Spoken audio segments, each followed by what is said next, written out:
বিটিসির CM বা chief खुलुमबाय लोगोफोर आसा खालामो बयबो मोजाङै दङ दिनै जों माखासे सर्सनिफ्राय गोनांथार आपडेटफोरखौ लाना फैलायबाय दा बेफोर जाहैबाय आसाम सरकारनि केबिनेटआव गोबां थांखि लादों एबा गोबां खौरां मेलनि गेजेरजों मानगोनां आसामनि सीएम डक्टर हेमन्त बिश्व शर्माया खायसे गोनांथार खौरांखौ फोसावनायखौ जों नुनो मोननाय जादों दा बे जाहैबाय बिटिसिनि सीएम एबा चिफ एबा लेङाइ चिफ दा बैसोरखौ केबिनेट मन्थ्रिजों समान मान होनाय जाबाय लोगोसे बिटिसिनि इएमफोरखौ रायजोनि मन्थ्रिजों समान मान होनाय जाबाय दा बेफोरबायदि खोथाखौ चिफ मिनिस्टार हेमन्त बिश्व शर्मा बिथाङा खायसे गोनांथार बाथ्राफोरखौ खौरां मेलनि गेजेरजों फोसावनायखौ जोङो नुनो मोननाय जादों दा बेफोरखौ जोङो रोखा जुदि ओंथियाव नायोब्ला दा बिटिसिनि चिफ मानगोनां हाग्रामा महिलारि दा बिथांखौ आसामनि मन्थ्रिफोरजों समान मोनसे मान होनाय जाबाय दा बे खोथाखौबो फोरमायदों लोगोसेनो डिपुटि चिफ रिहन दैमारि बिथांखौबो आसामनि मन्थ्रि केबिनेट मन्थ्रिफोरजों समानै मोनसे मान होनाय जाबाय दा बे खोथाखौबो फोरमायनाय जादों लोगोसेनो बिटिसिनि इएमफोरखौबो रायजोनि मन्थ्रिफोरजों मोनसे समान बिसोरजों समान मान होनाय जाबाय दा बे खोथाखौबो फोरमायनायखौ नुनो मोननाय जादों नाथायबा इएमफोरनिया बिटिसिनि गेजेरावल' रायजोनि मन्थ्रिजों समान मान मोनगोन होननानै दा बे खोथाखौ फोरमायदों नाथाय हाग्रामा महिलारि बिथां आरो रिहन दैमारिनि दा बिथांमोनखौ केबिनेट मन्थ्रिजों समान मोनसे मान होनाय जागोन दा केबिनेट मन्थ्रि होननानै बुङोब्ला दिनै जोङो केबिनेट मन्थ्रिफोरखौ नुनो मोननाय जायो दा बिथांमोननि सिगां आरो उनाव एस्कर्ट लानानै दा बिथांमोना जेरावबो थाङोब्ला जों गिदिंनायखौ नुनो मोननाय जायो अब्ला दा बै ओंथियाव जों नायोब्ला मानगोनां हाग्रामा महिलारि आरो मानगोनां रिहन दैमारि दा डिपुटि चिफ आरो चिफ दा बिथांमोना दिनै मोनसे सिगाङाव एस्कर्ट आरो उनाव एस्कर्ट लानानै गिदिंगोन दा बेफोरबायदि खोथाखौ जोङो मिथिनो मोननाय जायो आरो नायोब्ला दा इएमफोराबो सिगाङाव एस्कर्ट आरो उनाव एस्कर्ट लागोन दा बेखौ जोङो साननानै मोनो मानगोनां बिटिसिनि चिफ हाग्रामा महिलारि बिथाङा दा गोबाव समनिफ्रायनो दा बे डिमान्डखौ दा बुंखाबाय थानायखौ नुनो मोननाय जादोंमोन दा इएम आरो दा डिपुटि चिफ बिथांमोना दा बेयाव सिगाङावबो एस्कर्ट नांगौ आरो उनावबो एस्कर्ट लानानै गिदिंनो मोननांगौ दा बेफोरबायदि खोथाखौ बुंदोंमोन दिनै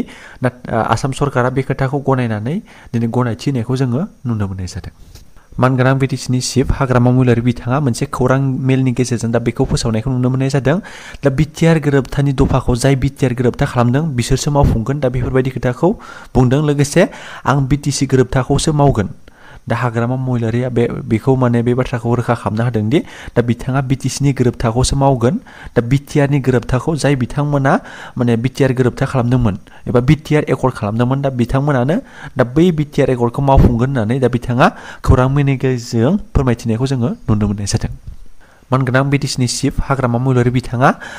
फोसावदिं मेल एबा इलेक्सननि सिगां दा बिथाङा इलेक्सन केम्पेइन खालामनाय समाव गोबां बाथ्राखौ बुंदोंमोन दि दा बेफोर जाहैबाय लाइमोनफोरनि थाखाय 100 कोटि रां बाहायगोन दा बेफोरबायदि बाथ्राखौ बिथाङा बुंदोंमोन दा बे लेखायै दा बिथाङा दा गुबुन बिफाननि गेजेरजों लाइमोनफोरनो 100 कोटि एबा 100 कोटि रांखौ बाहायगोन होननानै दा बिथाङा बुंदों आरो बिथाङा दा बेखौ बाहायनो 100 कोटिखौ बाहायनो थाखाय दिनै मोनसे कमिटि दाफुंबाय दा बे खोथाखौबो बिथाङा फोरमायथिनायखौ जोङो नुनो मोननाय जादों আজি আমাৰ কেবিনেটত বিটিসিৰ সিএম বা চিফ আৰু বিটিসিৰ ডেপুটি চিফক আমি